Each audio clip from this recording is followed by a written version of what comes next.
à l'émission La Bête au secours de l'humain. Je reçois aujourd'hui Geneviève Desrosiers, zoothérapeute et thérapeute en relation d'aide. Bonjour. Bonjour. Ainsi que Geneviève Boucher, propriétaire de la boutique Animalerie Cartier. Bonjour. Bonjour. Geneviève, en quoi l'animal est un facilitateur dans une approche thérapeutique?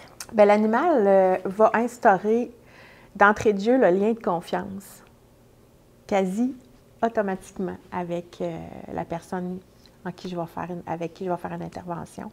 Mais l'animal, dans le fond, chimiquement, l'humain n'est pas peut-être pas à l'affût de ça, mais chimiquement, il génère l'hormone qu'on appelle l'oxytocine, l'hormone du bonheur. Et cette hormone-là va apaiser la personne et justement faciliter Le contact. le contact. C'est quoi le rôle dans la thérapie, son rôle à l'animal? Bien, justement, c'est d'instaurer le contact plus facilement. Mais tu sais, avec l'animal en intervention, on peut travailler beaucoup de choses aussi, tout dépendant du client qu'on a avec nous.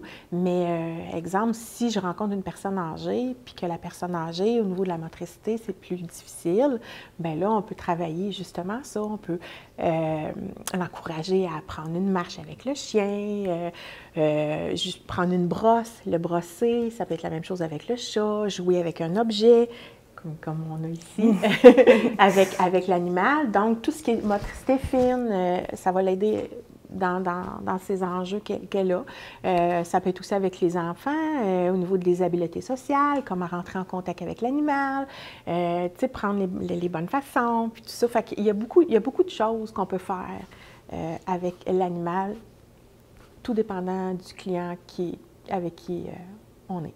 Geneviève, parle-nous de ton projet avec le centre de détention de Sorel-Tracy. Oui, c'est vraiment un beau projet. C'est un projet qui a été relancé parce que depuis la nouvelle bâtisse, depuis 7 ans déjà que la nouvelle prison est bâtie, il n'y avait pas eu de projet de zoothérapie. À l'ancienne, il y en avait. Puis quand ils m'ont approché pour repartir le service, bien moi, j'ai voulu comme mettre ma touche à moi puis aller au-delà de juste présence animale, flatter le chien, flatter le chat. Je me suis dit, bien, les prisonniers ils ont des enjeux, ils ne veulent pas à l'intérieur. Donc, est-ce qu'on peut aller travailler ça? Est-ce qu'on peut aller travailler la gestion de leurs émotions? Est-ce qu'on peut travailler l'anxiété? Ils vivent plein de choses à l'intérieur. Qu'est-ce que tu vois là, d'eux autres? Là? Qu'est-ce qui se passe là, quand tu es en zoothérapie? Là? Bien, je te dirais que la plupart vivent beaucoup d'anxiété. Mais tu sais, ils ont des enjeux émotionnels. Ils peuvent avoir des idées suicidaires, des états dépressifs, l'automutilation, plein de choses. Fait que quand moi, je rencontre le détenu, bien, c'est sûr et certain que ces enjeux-là font un peu partie de l'intervention. On en parle un peu, puis je crée mon intervention à travers tout ça. Puis est-ce que leurs émotions sortent à ce moment-là? Oui, vraiment beaucoup, parce qu'à l'intérieur, les détenus, la façon qu'ils vivent, sont une cinquantaine là, à peu près dans leurs ailes, qu'ils appellent. Puis entre eux, ben, ils jouent la game du fort. Là, Ouais. Ça ne montre pas ses émotions. Tu ne pars pas à pleurer là-bas. Là. Non, parce qu'ils veulent pas être vulnérables. Fait que dans le fond, ils peuvent se permettre de pleurer avec toi. Avec moi, là, les masques tombent, les barrières tombent et il n'y en a pas de barrière. Ils n'ont pas besoin de faire le tough face à moi. Mais entre eux, c'est leur façon de fonctionner pour survivre d'une certaine façon. Donc, avec moi, bien, ça tombe, ça leur laisse la place à justement parler de ce qu'ils vivent aussi à l'intérieur d'eux avec leur famille. Parce que, bon, ils ont des enfants, ils ont une femme, ils ont des parents, ils sont sûrement inquiets aussi, là. Oui, puis il y a beaucoup le sentiment d'impuissance. Ça, je leur explique souvent, puis ça c'est comme bien révélateur. Parce qu'ils me disent qu'ils ont beaucoup de tristesse, mais qu'ils ont beaucoup de colère aussi. Puis quand je leur dis, bien, sais-tu où est-ce qu'elle vient de ta colère? T'sais? Je dis, le fondement de la colère, la racine de la colère même, ça peut être un truc c'est bon pour tout le monde. C'est l'impuissance. À chaque fois dans la vie où on se sent impuissant, c'est là qu'on génère de la tristesse, mais beaucoup de colère aussi. Puis eux, c'est ça qu'ils vivent. Parce qu'à l'extérieur, ils ne peuvent pas aider leurs femmes. Leurs femmes sont prises tout seules avec la maison, avec les enfants, avec les toutes paiements. les corvées, les paiements, tout ça. Fait que ça les stresse, ça les... Anxiété, colère, tristesse. Après ça, leurs parents sont, des fois, quand ils sont malades, quand leurs parents décèdent, ils n'ont pas accès, là. Fait que c'est beaucoup, c'est très confrontant ce qu'ils vivent. C'est pas mal ça, là, qui... ouais. Je voulais te demander aussi, c'est qui paye pour ça? C'est le fonds, c'est pas le fonds public, c'est pas nous, c'est pas le gouvernement. C'est vraiment le fonds des détenus. Il y a un fonds vraiment qui est généré par... ils s'occupent de la cantine, mais ils ont des tâches aussi là-bas. Ils peuvent travailler à la cuisine. Mais il y a quelque chose aussi que moi, j'ai appris, puis je trouvais ça extraordinaire, c'est qu'il y a une machine qui a été inventée et qui a été exprès pour la prison. Okay. C'est, ils recyclent la vieille brique. Dans le fond, ils lavent de la brique et elle est remise sur le marché. Donc, il y a vraiment des détenus, c'est vraiment la même gang, ils sont à peu près une dizaine de gars qui vivent tous ensemble dans un département et eux, c'est leur job. Fait qu'avec ça, ils ont un petit salaire et il y a une partie de leur salaire qui est pris et qui est mis dans les fonds de détenus, dans le fonds de détenus. Fait que ça, le fonds de détenus, c'est ce qui fait qu'ils peuvent avoir accès justement à la zoothérapie ou à d'autres activités qui se passent à l'intérieur. Ah, c'est tellement intéressant. Oui, vraiment. En quoi l'animal est aidant pour cette clientèle-là? Bien, comme on disait, c'est sûr et certain d'instaurer le lien de confiance, mais c'est surtout aussi... comme je disais, ils n'ont pas de contact avec leur famille. Quand ils ont des visites, puis ça, c'est très rare, c'est en plexiglas ou en vidéoconférence. Fait que côté tactile, physique, ils n'ont pas ça. Fait que de prendre un animal, de pouvoir toucher, ça change les choses. C'est vraiment, c'est sûr et certain que c'est un plus là, pour eux. Là. Mm. Geneviève, tu fais de l'accompagnement en fin de vie. C'est quoi les impacts d'un animal sur la souffrance et la douleur? Tu peux-tu me donner des exemples? Bien, comme on expliquait, c'est que c'est sûr et certain, chimiquement, l'animal va faire sécréter à l'humain les hormones, l'endorphine, l'oxytocine. Puis, si ça, c'est là, aussi souvent, l'hormone du stress, le cortisol, ça va atténuer. C'est ce que ça génère au niveau de la souffrance. Ce que ça apporte aussi, c'est que l'animal va avoir la faculté de nous tenir dans le moment présent. Donc, la personne en présence de l'animal va plus facilement mettre de côté les souffrances qu'elle a et les difficultés qu'elle vit présentement dans son quotidien. Est-ce que les gens se confient à toi? Comment ça se passe? Énormément. Je me rends compte que je suis comme un... Comment je pourrais dire? Moi, je ne suis pas de la famille, je suis comme impersonnelle dans tout ça, mais il y a quand même des liens qui se créent. Puis, souvent, les personnes portent à l'intérieur d'eux des secrets. Ça peut être des peines d'amour, une liaison amoureuse secrète, un abus. Ça peut être plein de choses. Mais de le dire à un membre de la famille, pour eux, c'est lourd. C'est lourd. Ils veulent les épargner, ils ne veulent pas les impacter. Donc, souvent, moi, je suis comme la personne parfaite pour ça. L'émotion qui génère tout ce mal-être-là à l'intérieur d'eux, est extériorisée, donc elle est libérée. Fait que c'est beaucoup plus, on va beaucoup plus vers le chemin de la sérénité, si on peut appeler ça comme ça, à ce moment-là. C'est quoi les activités que tu fais avec eux autres? Bien, tout dépendant de leurs conditions physiques, moi, je peux être leur main. Je peux écrire des lettres pour eux. Eux autres me la dictent et moi, j'écris. On peut créer des boîtes à souvenirs. On peut créer des petits mots qu'on va placer dans des enveloppes et qu'on va adresser à telle personne de la famille. On peut faire des vidéos. Il y a beaucoup de choses qu'on peut faire, mais ça, c'est vraiment des choses qui sont très appréciées. Puis encore là, je suis privilégiée parce que je suis comme la personne qui est comme l'entre-deux. Puis qu'une fois que la personne va avoir quitté, bien, la surprise va être là, le cadeau va être révélé. Geneviève, on s'entend que l'humain retire énormément de bienfaits de la part d'un animal. Mais comment leur rendre l'appareil? On leur rend l'appareil en leur offrant un espace de vie adéquat puis en répondant à leurs besoins fondamentaux. C'est quoi leurs besoins fondamentaux? Bien, première des choses, c'est de bien les nourrir, de les faire bouger, de répondre à leurs besoins d'interaction avec l'humain. Est-ce que tu as amené des jouets ici que tu peux nous montrer là, qui seraient bons pour les faire bouger? Oui, selon chaque type d'animaux, il y a des jouets interactifs différents pour chacun.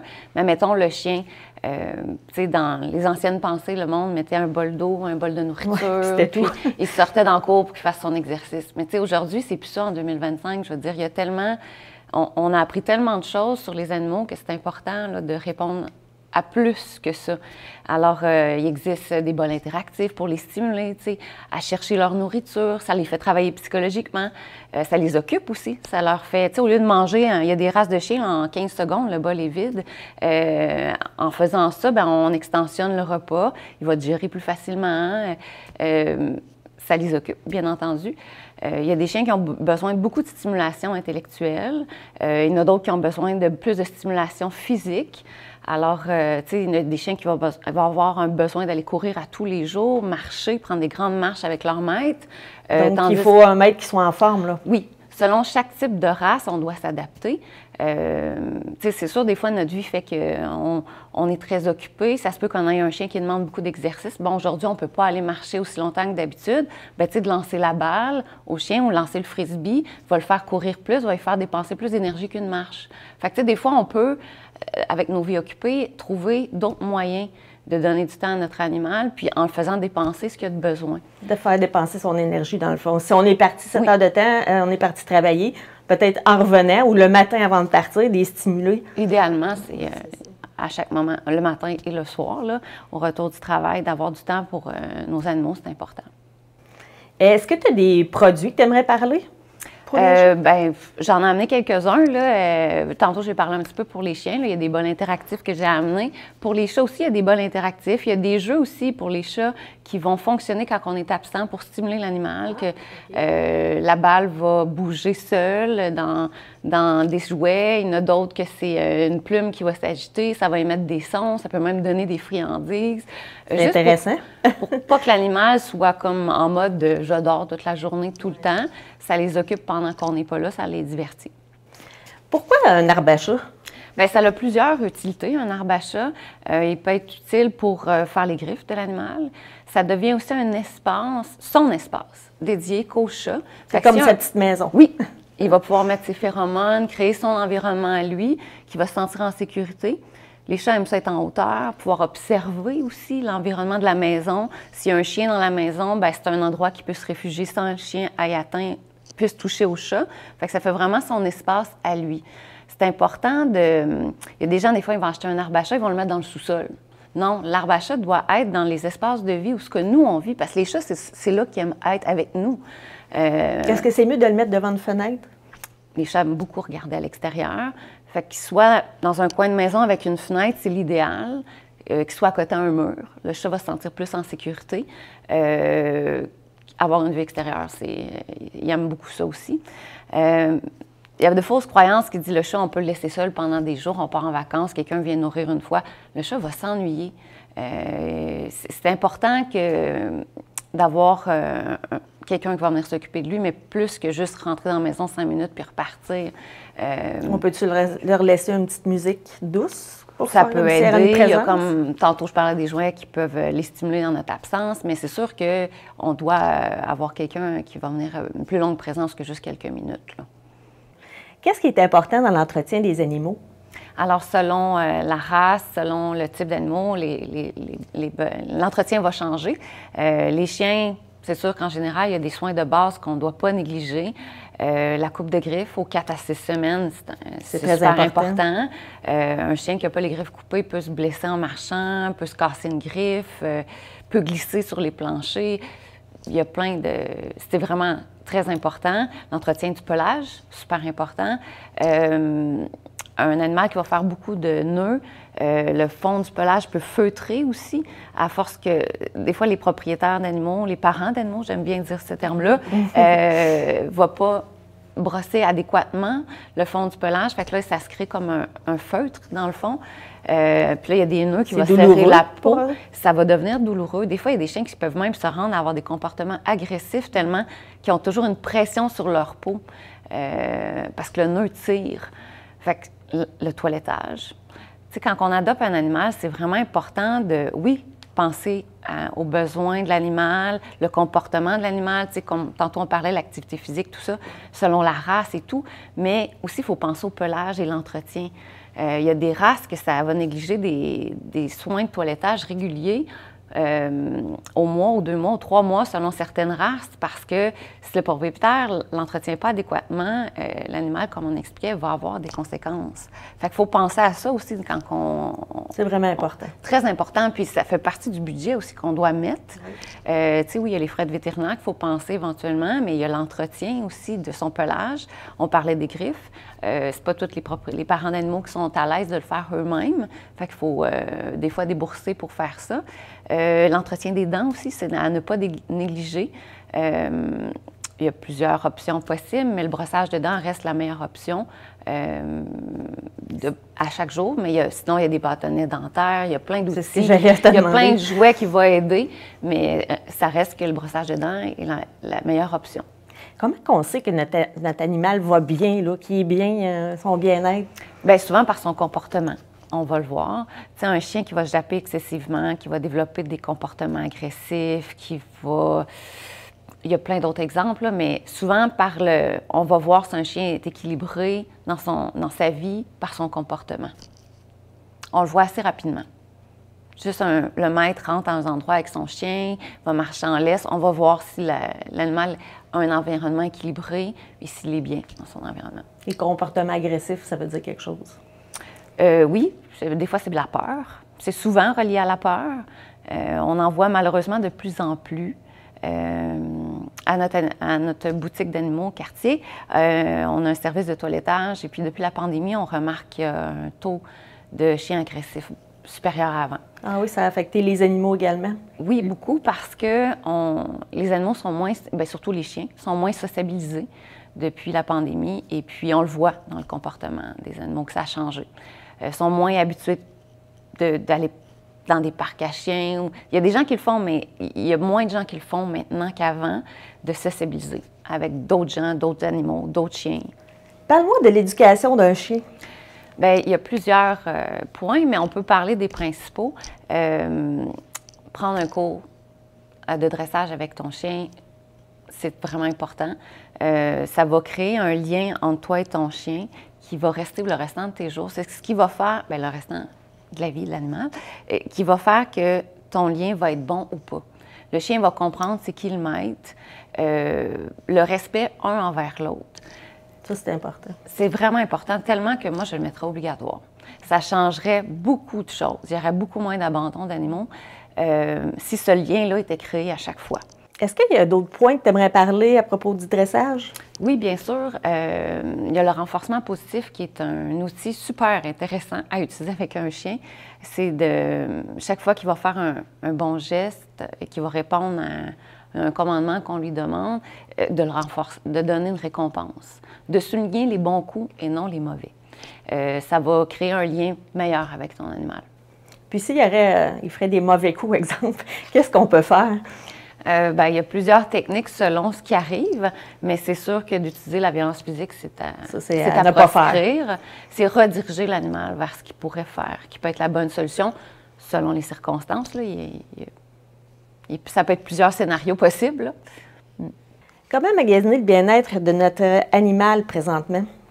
le meilleur endroit, c'est venir à la boutique d'Edmond Cartier. Cette année, on fête notre 40e anniversaire. J'ai une équipe passionnée d'animaux et très compétente. Notre mandat premier, c'est vraiment d'informer la clientèle de les besoins des animaux.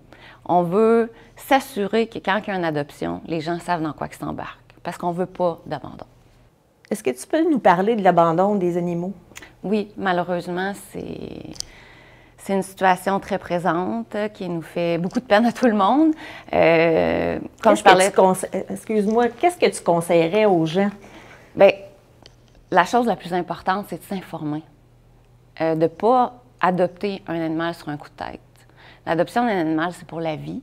Fait que nous, notre mandat, c'est vraiment d'informer les clients, de leur donner toutes les informations sur les besoins de l'animal, dans quoi ils s'embarquent. Tu sais, l'enfant de 8 ans va faire la cage les 3-4 premières semaines de ton hamster que tu vas acheter, mais il ne le fera pas dans 6 mois.